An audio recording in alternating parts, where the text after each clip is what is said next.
Welcome, ladies and gentlemen, to NxT Stand and Deliver Night 1 and 2. My thoughts of. It's not mainly a review. This is not a review. But this is my thoughts about the Night 1 and 2. I did watch it with a couple of commercials mixed in. Whoever managed to make the recordings did throw a couple of commercials into them, so I did have to watch some commercials. But what did I generally get from this show? I gotta say this. With all that was going on, because I wasn't considering doing a review or even watching the show and doing my thoughts on it, but one of the subscribers did ask me, and what happened to me, that I had to do a whole bunch of videos, including, if you've seen my Impact review, because I've done Impact, I've done some Gump reports, I've done the NWA, and I did Dynamite. Along with that, I got a rep from Verizon in the middle of the night, nearly 7 at night, getting in my building, knocking on my door, and trying to get me to sign for FiOS, but he's also a wrestling and training from the House of Glory center there. That was a lot. So with all that was going on, I really was considering doing it. But since I was asked, I gotta give my thoughts. And here they are. I will say certain things about a few matches. I'm not covering everything, just a few matches I thought were interesting to me personally. But what do we really get for NXT? This is my thoughts. You got NXT going to Tuesdays. Flat out. And if you're a true diehard fan, 100% diehard fan, you know the product has not been right. It's not been right. No matter how much you love the product. And this is the reason I tuned out 3 years ago. Nearing 3.5 years ago now. And I know that people say, dude, why don't you watch? Well, guess what? The reason I didn't want to watch it anymore was because, yes, it had good storylines. Yes, it had great matches. Yes, it was better than roster until you got those people going to the roster. Namely, Sami Zayn, Ember Moon, Kevin Owens. Want me to keep going? I'll keep going as much as you want to go. Bayley, Sasha. Sasha particularly has had a reign that sucked so many times. And now she's going into WrestleMania with Bianca Belair, with a reign that has been way longer than any of the reigns she's had, and it means nothing. Nothing. I was getting angrier and angrier every single time when someone was called up to the main roster. They were deconstructed, and in many cases not done anything with, until Vince finally decides, okay, with Bruce, with Vince, and Kevin Dunn, well, maybe we'll do something with these guys now. And I'm hearing every single time someone said, well, they don't always translate to the roster. No. Vince used to package these guys better back in the 80s and 90s. So don't give me that crap when it came to that. No. I'm not falling for it. No matter what anyone says right now, and I respect your opinion, I've been around for 50 years. This year I'll be 50. I've been watching wrestling since I was 8. Yes, there was a gap between 1992 91 to 2002 where I couldn't watch wrestling constantly. I saw wrestling sporadically, but I've been watching wrestling, no matter if it's been sporadic or constant, for more than 40 years. I'm almost 50. I've been watching since I was maybe 7 or 8 years old. 7 or 8. So you can't tell me that Vince doesn't know how to book people, even if they don't have a big role in the show. He always knew, with Pat Patterson and anyone else he used to book with, you can make these guys good, even if they're in a small minor role, as long as you're willing to book them. And he never acted anything other than that. If it makes money, if they can be booked, they will be booked in a way that people will be interesting. They will be interesting. 80s was the same thing as the 90s. Stone Cold Steve Austin. You got The Rock. You got Chris Jericho. He was booked properly. You got the Nation of Domination. Yes, it was a silly thing. You got Owen Hart. He was booked properly. Even if it wasn't always great, everybody was booked. And in this situation with NXT, once it got to the main roster, they turned me off, so NXT got me turned off. Now we get this. Going against AEW, where basically, out of all the weeks they had, they won maybe, what? A handful? They barely won against AEW, an upstart. They were thrown to the wolves by Vince. On purpose. He wanted to make it very clear to Tony Khan, no matter if they have this friendly little rivalry, I'm going to throw my smallest promotion, smallest brand at it because I know my smallest brand can get it done easily. And when he started interacting with Triple H, HBK, Road Dogg, and I believe a Joseph Park was involved as well, because he's in the creative team there as well, it went from here, where it is now. And now they're moving to Tuesdays. And if anyone thinks that Vince is not going to be even more involved, because I've heard so many people say, I can't wait for Tuesday because I'm sure the product's going to be better because AEW is no longer going to be head-to-head with them. People won't divide. This is not about the fans looking on a Tuesday only at NXT. It's about the writing. And the writing, I don't think is going to get any better if Vince gets involved. If he's not involved and it's still Triple H all on him with his team, fine. It will get better and maybe I will do reviews of it. But as far as I'm concerned, you want to make a bet Vince is involved and you're going to still have a bad product from NXT. I'm just saying. But what do we get here? Do we get some good matches? Yes. Pete Dunne against Kushida. I know many people want to say that might have been the best match of the night. For me, no, it wasn't.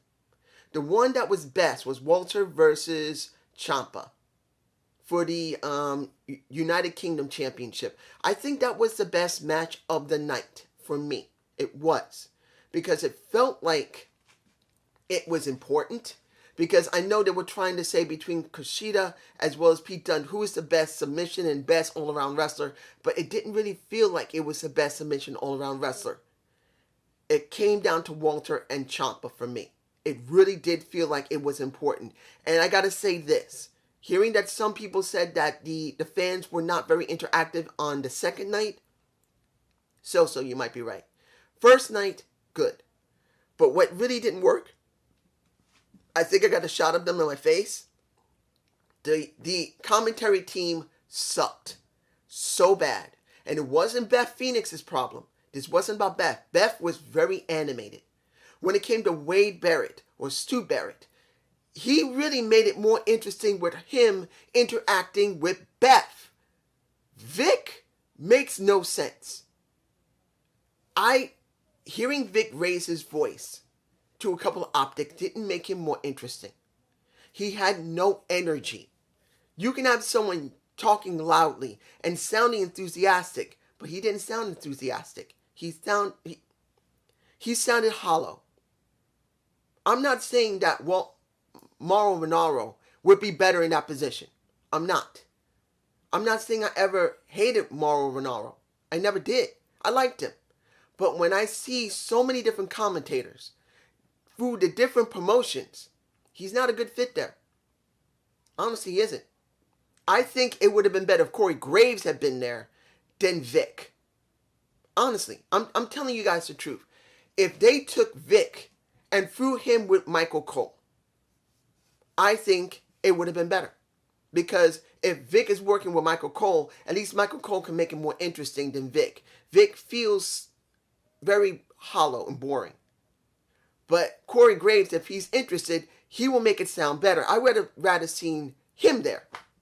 I'm just saying. Now, the Io Shirai versus Raquel Gonzalez from night one. That was the second best match of the night for me personally.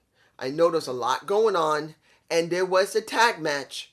No, not the tag match, the gauntlet match. And the ones that are good there was Reed, LA Knight, and that pretty much was it. I mean, I still love Grimes, but Grimes I don't think is getting very far. But when it came to Dexter Lumis, and when it comes to Reed, he just felt good. And then LA Knight is the man still to me. Eli Drake. Those three did great in the gauntlet. And I'll talk about the North American title match in a few minutes. But that's how it felt. But if you thought that was the best, this was second best. Period. I know Pete Dunne and Kushida was really good. But Gonzalez with Rio Shirai was the best second. And then seeing that she won, I know that people say that she's really favored over NXT. And she's not a bad wrestler. She still feels green. But the question is this. You now put a monster at the top of the food chain. Will you, and I say this to anyone that's watching, do you believe they're going to book everyone under her to be going after the top of the food chain? Because you can put a monster at the top. Like I always say, sometimes smaller wrestlers need a big wrestler at the top so they can inspire to destroy them either with a group or by themselves. They got to book everyone else under her now. Now, I don't know if they can. I'm very skeptical. But this is still early because Tuesday nights is still going to be a question. Is Vince or Bruce Pritchard, I know, is not really liked right now, along with Kevin Dunn. But if any one of them interact with NXT and the creative team, forget it. You will not get what you want. It will be a mess. But that's just how I feel. The ladder match, that was in night 2. Here's the thing. I've seen a lot of ladder matches. And this was no different than any other. Unifying the Cruiserweight titles was interesting. But I felt like this was not the match for it. Now, both those guys were killing themselves. Esteban really worked his ass off along with, what was his name? Dunn? No, I don't remember the guy's name. Devins. I think his name is Devin. I haven't watched it in a while, so I don't know the guy's name. So don't chew me out. I know I botch names a lot, but haven't seen the product in a while, so I haven't noticed. Okay? But this match made no sense when it came to the Cruiserweights. This was not necessary. I'm sorry. If they're trying to do Razor Ramon with HBK, when HBK threw in that ladder, it doesn't work because you got an HBK who would be considered a Cruiserweight almost. And then you have Razor Ramon, Scott Hall, who is not a Cruiserweight at all. And now you throw 2 Cruiserweights into a ladder match that really didn't need it. They didn't need to have a ladder match. You could have let them just be what they are, Cruiserweights, without the gimmick. It just didn't feel like it was necessary. And then when you see that guy got that cut right along the shoulder, it was a nasty cut. And I don't think it was necessary. I just don't feel like it was necessary. The match was not the problem here. Was it a good match? Yes. And now Esteban has both titles. I don't know if he was the one that came back after injury or if he's been running with that title for a while. You guys can tell me below. Like I said, I've not been watching the product. But honestly, it wasn't necessary. Now, the triple threat tag. Knowing that, this is night 1.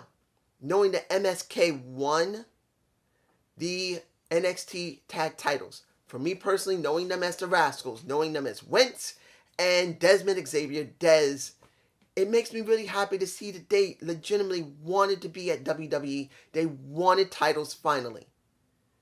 And there is no way, and this, you guys understand, there's no way them coming into the company so quickly to get those titles wasn't orchestrated by somebody. It's got to be. I'm sorry. It's got to be someone, and my guess is it's going to be Joseph Park, the former Abyss of Impact Wrestling. I truly believe he convinced Triple H, HBK, as well as the Road Dogg, who I hope is all right. He did have a heart attack. I hope the guy's all right. They had to be convinced because they wouldn't just let them throw those titles on them for no reason other than just to throw it. Look, I know they're great wrestlers. They got good characters when you give them an opportunity to talk and show it. So there's no problem with me. But someone had to convince them to do it. That's just me. Now, the women's title match for the tag titles on night 2. I don't understand it. You guys tell me below. Why? Why? You could not give them the regular titles and let them go from one promotion to another. In other words, no one brand to another of SmackDown, Raw, and NXT. NXT now has redundant titles. I don't understand why. I don't understand. If it's going to be like this, then SmackDown should have had their own women's titles, and Raw should have had their own women's titles, along with the men's own women's titles, what is the point of having 2 titles? It's a waste of time. A waste. A flat out waste. And I'm looking at these 2 women who worked their butts off to be recognized. Ember Moon, after having a torn Achilles tendon, coming back to now have a new set of titles that shouldn't be hers. They should be the current WWE women's titles. You guys tell me if you're alright with that. Now, Johnny Gargano versus Bronson Reed. Now that, for that night, was the best match of the night for me for night 2.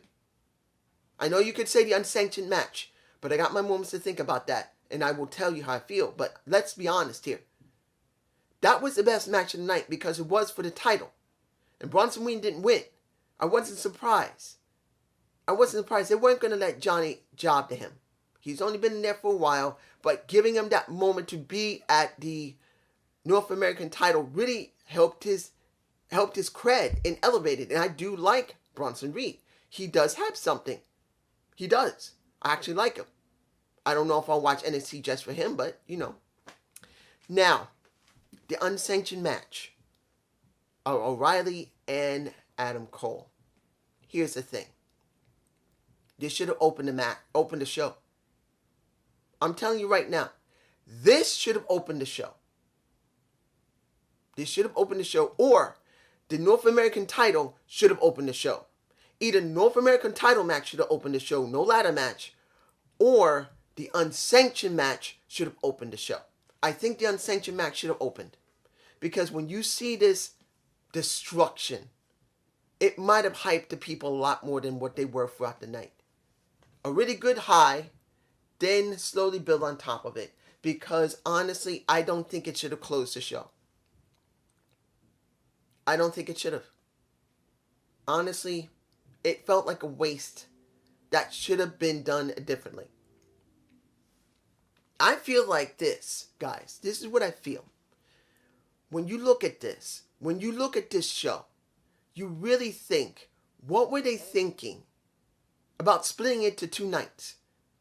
Why? Why does NxT need to have TakeOver over 2 nights when it's not necessary to have it 2 nights?